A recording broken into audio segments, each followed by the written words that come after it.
بسم اللہ الرحمن الرحیم۔ پاکستان میں پھر ویلنٹائن ڈے منانے کی کوشش ہو رہی ہے، اس کی تیاریاں ہو رہی ہیں، اور یہ اتنی بڑی بدکاری اور فحاشی کا دن ہے، ہر اعتبار سے بہت ہی ہمارے لیے شرمناک ہے مسلمانوں کے لیے کہ یہ کھلم کھلا بدکاری کی دعوت ہے۔ لڑکے لڑکیاں ایک دوسرے کو پھول پیش کرتے ہیں اور ناجائز تعلقات کو تازہ کرتے ہیں، قائم کرتے ہیں، اور پھر یہ سارا کچھ کھلم کھلا ہوتا ہے، اور پھر اس کو میڈیا میں بھی لایا جاتا ہے، سوشل میڈیا میں بھی، اور بہت سارے سفارت خانے اور بہت ساری تنظیمیں NGOs اس کا اہتمام کرتی ہیں۔ سیکولر طبقہ اور بہت زیادہ اس میں کوشش کرتا ہے۔ تو جتنے بھی شیطان کے کارندے ہیں وہ اس پہ بھرپور محنت کرتے ہیں، اور یہ ایسی خطرناک چیز ہے کہ اگر فحاشی اور بدکاری کھلم کھلا ہونے لگے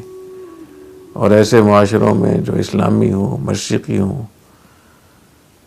اور وہاں خاندانی نظام بھی باقی ہو، یہ سب اس کو تباہ کرنے کے لیے سب کچھ ہوتا ہے۔ اور اس پہ جتنی بھی کتابیں لکھی گئی ہیں، جو بھی اس کی تاریخ ہے کہ ویلنٹائن ڈے کہاں سے شروع ہوا ہے، اس میں جتنی بھی اس کی قسمیں ہیں،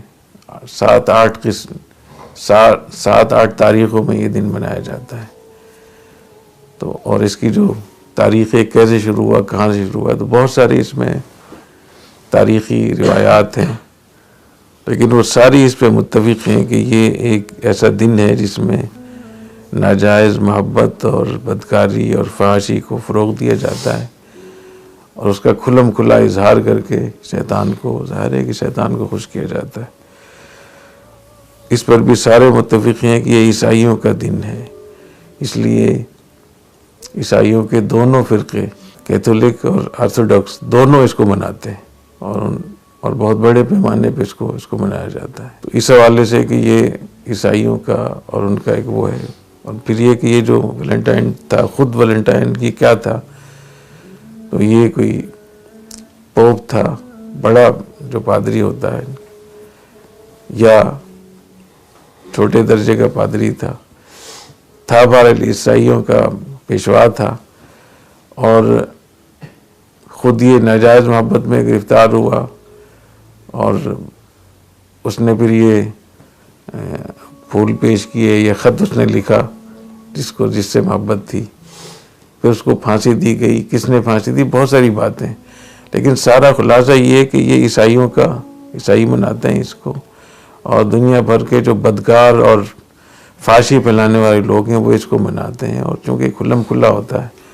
تو یہ بڑا ہمارے لیے خطرناک ہے۔ اور اس قسم کی جتنی بھی چیزیں ہو رہی ہیں پاکستان میں، وہ ہمارے پورے معاشرے کو برباد کر رہی ہیں۔ اس سلسلے میں ہمیں کیا کرنا چاہیے؟ ایک تو یہ کہ ہمیں اپنی کوششوں کو مربوط کرنا چاہیے، اکٹھے ہونا چاہیے۔ اتنے ماشاءاللہ یہاں مدارس ہیں، اتنی دینی جماعتیں ہیں، تبلیغی جماعت ہے، جماعت اسلامی ہے، جمعیت علماء اسلام ہے، اور جو دوسرے مکاتب فکر کے لوگ ہیں ان میں بھی، وہ بھی تو اس کو حرام ہی کہتے ہیں، ناجائز ہی کہتے ہیں، کوئی اس کے قائل نہیں ہے اس کا، لیکن یہ ساری ہم اکٹھے نہیں ہیں، ہماری کوششیں مربوط نہیں ہیں، بہت سارے لوگ تو ان کی بیداری نہیں ہے۔ تو آپ حضرات جو یہاں جامعہ میں پڑھتے ہیں، آپ حضرات کے لیے بہت بڑا یہ چیلنج ہے، سامنے آپ حضرات کی ذمہ ہے یہ کہ ایسے کاموں کے لیے متحد ہونا اور پوری قوم کو متحد کرنا، اس کے لیے کوششیں کرنا۔ اگر ہم آنکھیں کھولیں، ہم متحد ہو جائیں، چاہے وہ قومی سطح پہ متحد ہو جائیں یا کسی ایک مکتبہ فکر کی سطح پہ متفق ہو جائیں، یا کسی ایک ادارے کے اس پہ متفق ہو جائیں، اور ہماری کوششیں مربوط بھی ہوں، متحد بھی ہوں، اور ہم ان طریقوں کو، ان اسباب کو اختیار کریں جس سے ان شیطانی جو حرکتیں ہو رہی ہیں، جو منصوبے چل رہے ہیں، ان کے سامنے بند باندھا جا سکتا ہے، تو اللہ تعالیٰ ضرور کامیابی نصیب فرمائیں گے۔ دیکھیے پاکستان کی عدالتوں میں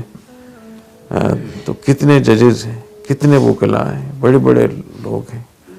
لیکن نام تو ایک ہی آ رہا ہے، جسٹس شوکت عزیز صدیقی صاحب۔ ناموس رسالت کا مسئلہ ہو تو بھی وہی بولتے ہیں، وہی قانون پاس کرتے ہیں، وہی ججمنٹ دیتے ہیں۔ آئین میں ترمیم کا مسئلہ ہو، ختم نبوت کا مسئلہ ہو، تو بھی وہاں سے وہ بولتے ہیں۔ رمضان میں جتنی بھی یہ سحر و افطار میں جو کچھ یہاں فساد ہوتا ہے میڈیا پہ، اس کے خلاف بھی وہ بولتے ہیں، اور پتنگ بازی پر بھی وہ بولتے ہیں، ویلنٹائن ڈے پر بھی وہ بولتے ہیں۔ تو ایک آدمی اتنی محنت کر رہا ہے، اتنی کوشش کر رہا ہے، تو وہ اکیلا ہے، تنہا ہے۔ میں سمجھتا ہوں اس کو سپورٹ کرنا چاہیے، ان کے لیے دعاؤں کا اہتمام کرنا چاہیے، اور ان کی تنہائی ختم کرنی چاہیے۔ اور انہی کی طرح کے اور بھی لوگ ہوں گے ہماری اس عدلیہ میں، قانون کے اس میں، تو ان تک ہمیں پہنچنا چاہیے، اور ہمیں قانون کو بھی قانون کے مطابق قانون عدالت میں بھی جانا چاہیے، میڈیا میں بھی جانا چاہیے، کوششیں بھی کرنی چاہیے۔ تو اللہ تعالیٰ ہمیں اس عریانی و فحاشی کے اس اتنے بڑے سیلاب سے اللہ تعالیٰ ہماری حفاظت فرمائے، ورنہ صورتحال تو اچھی نہیں ہے۔ بالکل بغداد کی طرز پہ چل رہا ہے سلسلہ۔ بغداد میں کیا مدرسے کم تھے، کیا علماء کم تھے؟ سب کچھ تھے، لیکن وہ غافل تھے، سوئے ہوئے تھے، اور وہ بھی عریانی فحاشی میں لگے ہوئے تھے، اس حد تک کہ عید کا دن آیا تو بغداد میں لوگ باہر نکلے ڈول ڈھمک کے، رقص و سرود میں، اور مغرب میں یاد آیا کہ عید کی نماز تو پڑھی نہیں۔ خلافت تھی، خلیفہ موجود تھا، اور یہ سب کچھ ہوا۔ اور ایک مرتبہ عید کے دن اتنے زیادہ وہ ناچ گانے میں لگے کہ عشاء کے وقت یاد آیا کہ عید کی نماز تو پڑھی نہیں، چونکہ ایک ہی عید ہوتی تھی۔ اور جب ہلاکو خان وہاں پہنچا، اس نے محاصرہ کیا، تو ہلاکو خان کو یہ خیال ہوا کہ اتنی بڑی خلافت ہے، اتنا بڑا شہر ہے، تو کہیں ایسا نہ ہو کہ ہمارے پاس ہتھیار کم ہو جائیں۔ تو ہلاکو خان نے وفد بھیجا موصل ایک علاقہ تھا، اس کا گورنر پہلے باغی ہو گیا تھا خلیفہ سے۔ تو موصل میں دو چیزیں بہت مشہور تھیں، ایک وہاں کے ہتھیار بہت اچھے شمار ہوتے تھے، اور ایک وہاں کے آلات طرب، آلات موسیقی، یہ بہت اچھے شمار ہوتے تھے، اچھے۔ تو اس وقت میں جب کہ محاصرہ کیا ہوا تھا ہلاکو خان نے، تو خلیفہ اور خلافہ جو حکومت تھی وہ اتنے زیادہ غافل تھے اپنی آخرت سے، اپنے انجام سے، کہ اس وقت ایک وفد حکومت کی طرف سے موصل گیا ہوا تھا کہ ہمیں آلات، اچھے قسم کے آلات، گانے بجانے کے آلات چاہیے، موسیقی کے آلات چاہیے، اور ہلاکو خان کا وفد گیا ہوا تھا ہتھیار خریدنے کے لیے۔ اور پھر کیا ہوا سب نے دیکھا، ابھی تک ہم اس کے زخم چاٹ رہے ہیں، سقوط بغداد کے۔ تو جو کچھ یہاں پاکستان میں ہو رہا ہے، جو ہونے جا رہا ہے جس طریقے سے، اور ہم خاموشی سے ان چیزوں کو برداشت کرتے رہیں، ہم بیٹھے رہیں، تو پھر اس کے نتائج ہم خود بھی بھگتیں گے، ہماری نسلیں بھگتیں گی، دین، ایمان، شرم سب ختم ہو جائے گا۔ اس لیے ان چیزوں پہ بولنا چاہیے، کوششیں کرنی چاہیے۔ وَلَا تَرْكَنُوا إِلَى الَّذِينَ ظَلَمُوا فَتَمَسَّكُمُ النَّارُ، ظالموں کی طرف تم رجحان بھی نہ کرو، میلان بھی نہ کرو۔ وَمَا لَكُم مِّن دُونِ اللَّهِ مِّنْ أَوْلِيَاءَ ثُمَّ لَا تُنصَرُونَ، پھر تمہیں کو بچانے کے لیے نہیں آئے گا۔ إِنَّ الَّذِينَ يُحِبُّونَ أَن تَشِيعَ الْفَاحِشَةُ فِي الَّذِينَ آمَنُوا لَهُمْ عَذَابٌ أَلِيمٌ فِي الدُّنْيَا وَالْآخِرَةِ، جو معاشرے میں مسلمانوں میں فحاشی پھیلانا چاہتے ہیں، اللہ تعالیٰ کی طرف سے ان کے لیے عذاب علیم ہے، دنیا میں بھی اور آخرت میں بھی۔ اور نبی کریم صلی اللہ علیہ وسلم نے ارشاد فرمایا کہ لم تظہر الفاحشۃ فی قوم حتی یعلنوا بها الا فشا فیہم الطاعون والاوجاع التي لم تکن مضت فی اسلافہم، کہ جو لوگ علانیتاً فحاشی کا ارتکاب کرتے ہیں، اللہ تعالیٰ ان میں طاعون جیسی لا علاج بیماریاں وہ ان پہ مسلط کرتے ہیں، اور ایسی بیماریاں جو پہلی ان لوگوں میں نہیں تھی۔ تو یہ کتنے زیادہ یہاں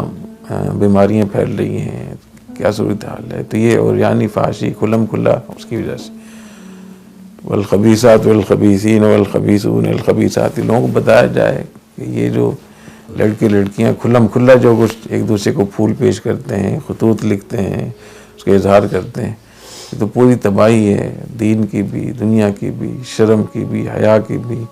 اور قومیں برباد ہوتی ہیں اس سے۔ اور علماء کرام کو سب کو اس پہ بولنا چاہیے۔ اللہ تعالیٰ ہمیں اس سیلاب سے ہماری حفاظت فرمائے، اور جب ہم اکٹھے ہو جائیں گے اور کوشش کریں گے، اور وہ کوششیں جو مؤثر کوششیں ہوں، جو طریقہ ہو کوششوں کا، تو آپ دیکھیں گے کہ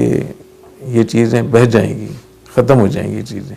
تو اللہ تعالیٰ ہمیں، اور میں سمجھتا ہوں جامعہ کے فضلاء کو یہ توفیق عطا فرمائے، اور یہ جو فضلاء کا اجتماع یہاں ہوتا ہے یہ اسی کی کوشش ہے کہ جتنی بھی اس قسم کی معاشرے میں